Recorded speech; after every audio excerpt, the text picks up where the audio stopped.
guys. I feel like I look a little busted, but it is late, so don't clock too hard.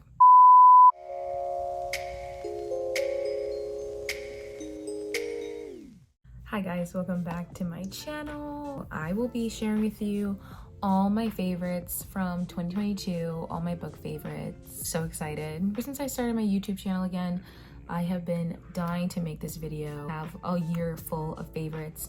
I feel like overall this year of reading is exciting because I've always been a reader, don't get me wrong. Since I was a kid, since I was in first grade, I was reading series and books. I feel like this year with all the book talk stuff and like people being open about reading cringy romance books, I felt more liberated to share all my cringy romance books. But also I feel like I'm gonna have better reading years because I feel like I went off on what everyone else is reading, which is always fine, and I found a lot of good favorites.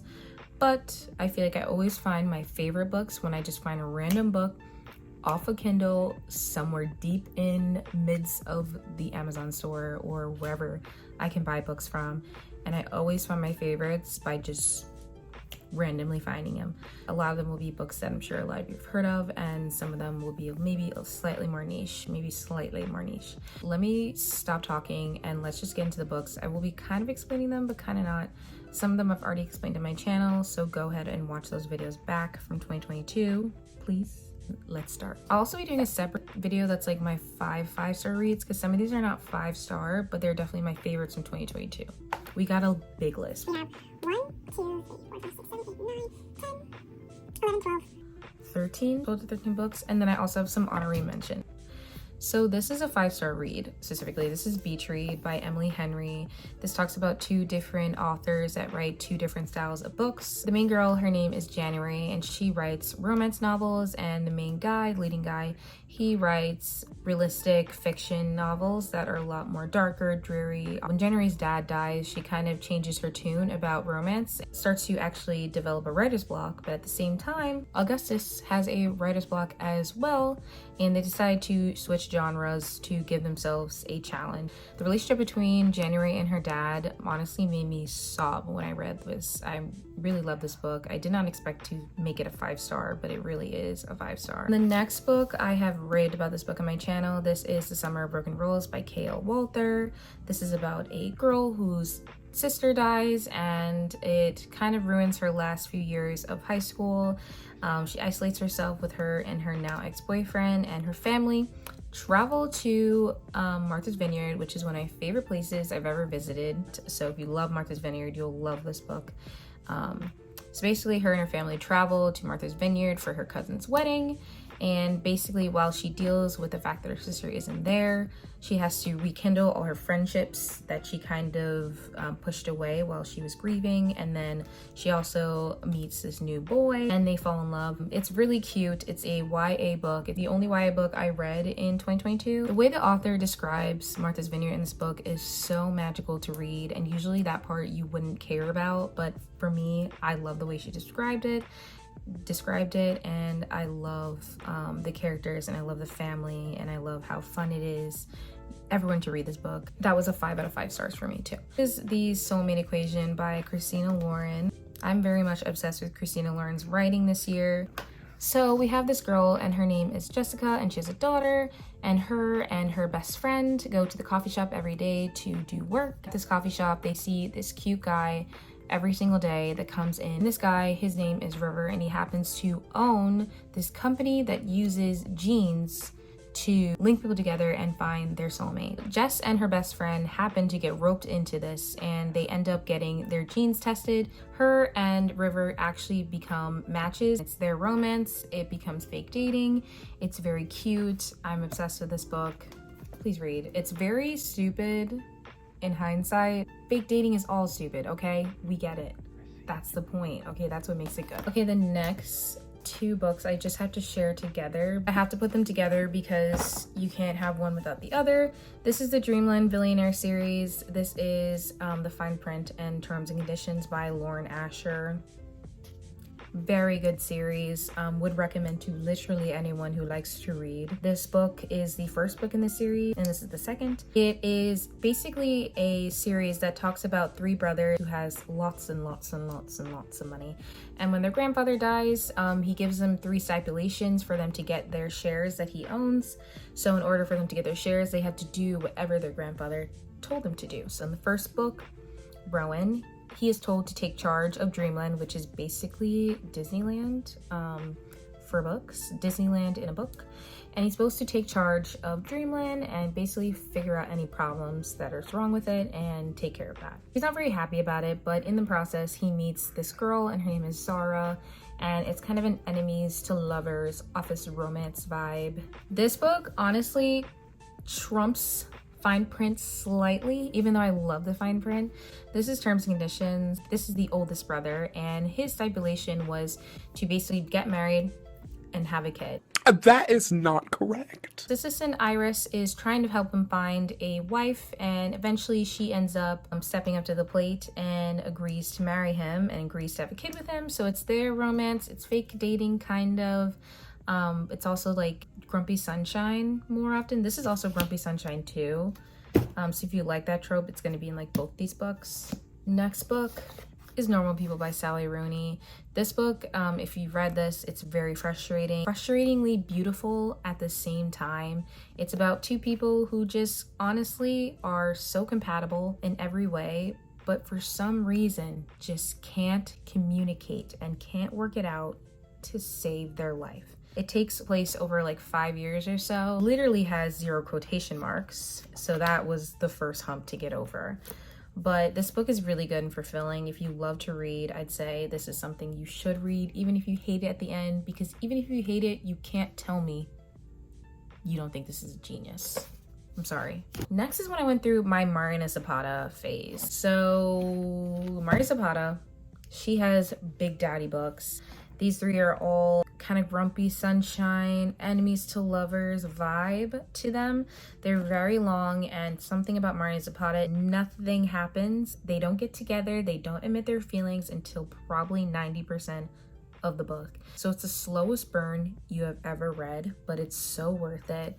This is the first one that I read, The Wall of Winnipeg. Sports romance in it, marriage for convenience. It took so long for me to get through this, but once I did, I felt so satisfied at the end. Next one, very similar to that one. This is also sports romance. It's soccer, and it's kind of coach and player. It's also got age gap. I'd recommend. All Roads Lead Here, probably my favorite out of all 3, even though they're all my favorites. It's just a Grumpy Sunshine kind of book. Definitely age gap. Has single dad trope, which was probably the first single dad trope I probably read in a while, and I really enjoyed it. Usually with single dad trope, I'm like, I don't really like kids, but this kid I did like, so you should read it. So the next books that were my favorites were the Simple Wild series, specifically the first one by K.A. Tucker. I've explained this on my channel a couple of times. So this is about a girl named Kala, and basically a series of events happens that basically she has nothing going for her in her life, and she's at a standstill, and she gets a call from her estranged father's friend. It basically says that her father's dying and you need to come and visit him and kind of make amends from what's happened in the past. So she decides to visit him, and in the process she meets this pilot and she falls in love with the pilot. I really love the series. It's very enemies to lovers kinda. It's less of enemies, it's more just like he kind of plays with her, kind of messes with her on purpose. It's very cute, very heartwarming. I cried in the first book. Next book is one of my favorites, was The Blind Side by Candy Steiner. I'm very much obsessed with Candy Steiner. I actually read the second book in the series, so this is not the first one, which really bothers me, but it's okay. It didn't ruin anything. This is the ultimate fake dating book of the year, in my opinion. This is it. This has sports romance in it, has a lot of drama, has a lot of steam. Take what you will with that. Love this cover. I really would recommend this book. This book gives you that drama, just give you that In the last kind of few weeks of the year, I read Icebreaker. Icebreaker is definitely at the top, my favorite hockey romance I read this year. It's so cute, it's so loving, it's so steamy. Basically, it's about this girl and her name is Anastasia, and essentially she is training for the Olympics with her toxic skating partner, and when something happens to the ice rink at school, she and the hockey team have to share the rink, and she's pissed off about that, and so she meets Nate, who is the captain of the hockey team, and him and her kind of have this quarrel in the beginning, and they kind of start this friends with benefits sort of relationship. And a lot of things happen, but they're very, very loving together. If you want like a mushy gushy romance, this is what it is, because at the end it's almost insufferable. Stop, y'all are too cute. Hi guys, not to cut into this video, but I totally forgot one of my favorites from this year. I am so fucking stupid. It's because I gave my book copy to my friend Alana. So Alana, once again, give me that book back. Okay, I'm just kidding. But another one of my favorites from this year was November 9 by Colleen Hoover. I was like, why didn't I not put any Colleen Hoover books in here? But that's just because I've only read like 2 books from her. But November 9, I've talked about this on my channel before. It's about this girl, and she has burns on her face due to a house fire. Basically, she meets this guy at a coffee shop, and him and her hit it off immediately. I honestly can't remember their names right now. Unfortunately, she's moving to New York and he's moving to California. They decide that even though they have so much chemistry and they hang out the entire day and it's so cute, they just immediately have insta love. They decide that they don't want to compromise their future just to be together when they just met.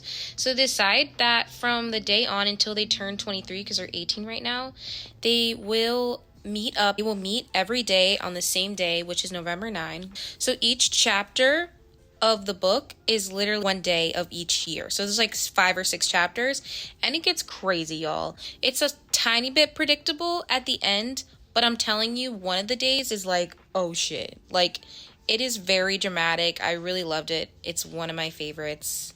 Go fucking read that. I literally read it in like one night. Like, I started reading it at like 11 p.m. thinking I was just gonna read like one chapter. I did not look up until like 6 in the morning. I saw those birds chirp, and that's when you know a book must be good. So I really recommend. Lastly, my other favorite that I read just before the year ends, The Things We Never Got Over by Lucy Score. This book is about a girl named Naomi Witt. She leaves her husband to be at the altar and ends up in a small town looking for her trashy, no good twin sister. The whole time in the book, while she's falling in love with this bad boy named Knox, which I love that name for some reason. Everyone in the town thinks that she's her evil twin, Tina. So the whole time they all call her Tina. They all think that she's Tina, and she has to keep reassuring everyone that she's not Tina and she's like the nice one, the one with daisies in her hair. It's very funny. I really recommend. Okay, so now that we did all that, but I just want to say some honorary mentions really quick. First, I just had to mention Tessa Bailey in some sort of form.